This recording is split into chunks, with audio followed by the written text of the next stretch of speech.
Hey guys, Jason, Burn Oil. As you know, a lot of new stuff's going on, and basically this Mustang is kind of inspiring some new projects. One of them is this lift here that I want to put into my garage. I ran into a little bit of a problem when I started thinking about drilling into my floor. I don't know if you're familiar with post tension slabs, but basically there's cables or a tensioning system in the floor, and if you drill into that and hit it, it could cause big problems.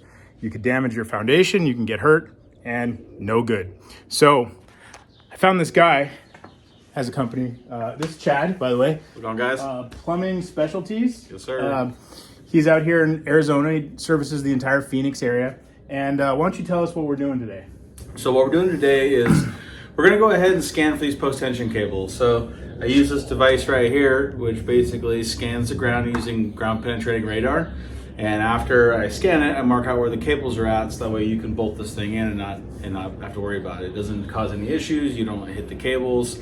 For example, I already just started scanning, and where this is going to sit at, it would have already hit a cable. Really? So yeah, okay. It's already dead in line, so I can tell. So okay. That's obviously the reason why we do this, is that way that doesn't happen. But the main thing with it is just make sure we're safe. You got to think about what's in the slabs here, whether you're putting in a lift, a safe. There's a lot of, like, you're doing some repairs, you want to add a bathroom. There's a lot of reasons why you would do this. But this setting right here, I do a lot of auto lifts, and anytime you're putting an auto lift and you've got a post-tension slab, this is a must-do. So this will tell us the thickness of the slab? Yep. It'll tell us where the cables are? Exactly. The depth of the cables? Yep. So like right now, I'm just already scanning it. Our first cable is 3.5 inches deep, and our concrete is showing right at about 11, 12 inches thick. Good news on the thickness. Not good news on the cable, but we're gonna map it out and see what we have.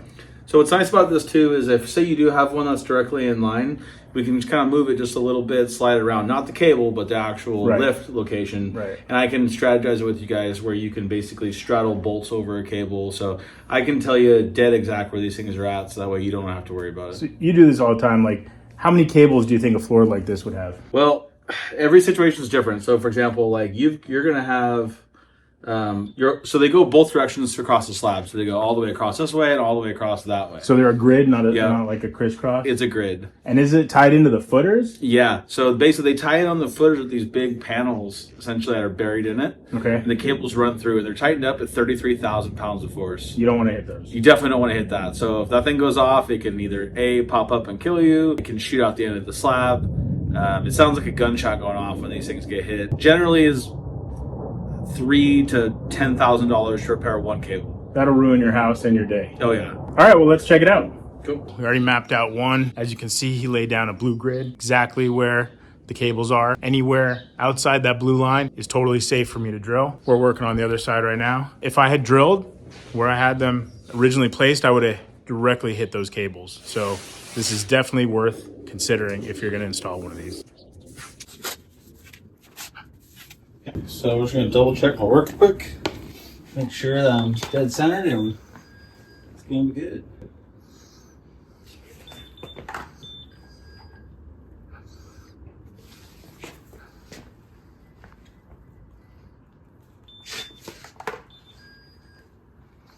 Same depth, I'm guessing? Yeah, this side's a little deeper.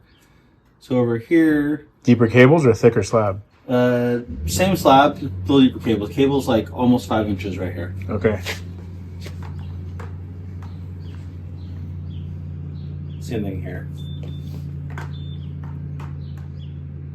Yep, same here. Let's see this direction. So this direction, your cable's like four inches this way. This one's right there too, 3.5, 4.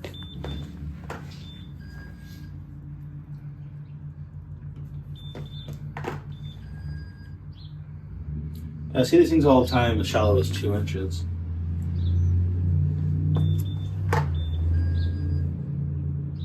Okay, perfect there. Double check this side. Sure how far they can travel. How's this different from rebar? So rebar is under no tension. It's just basically placing the concrete for structural strength. This stuff is under tension, so it's actually doing is it's pulling your slab. It's like sandwiching your slab in all directions. So you hit rebar, it's not a big deal. No, you hit rebar. I mean, honestly, you can cut right through rebar. You can jackhammer through it. You got to grinder it out or cut the sawzall. But If you use a saw cutter, you can cut right through it and barely notice. But you're This stuff, you cut through it, you're releasing instant release of 30,000 pounds. the whole thing just shatters, from what I've heard, It can, I mean, or at least where the line is. oh yeah, that for sure. I think the worst I've probably seen happen is it ripped through the slab in a couple spots. I was at a commercial building downtown where one of them got hit, and it shot from, I think, 3rd or 4th floor up. It shot out of the side of the building across and hit another office building that was across the parking lot. So That's wild. just to show how far they can travel.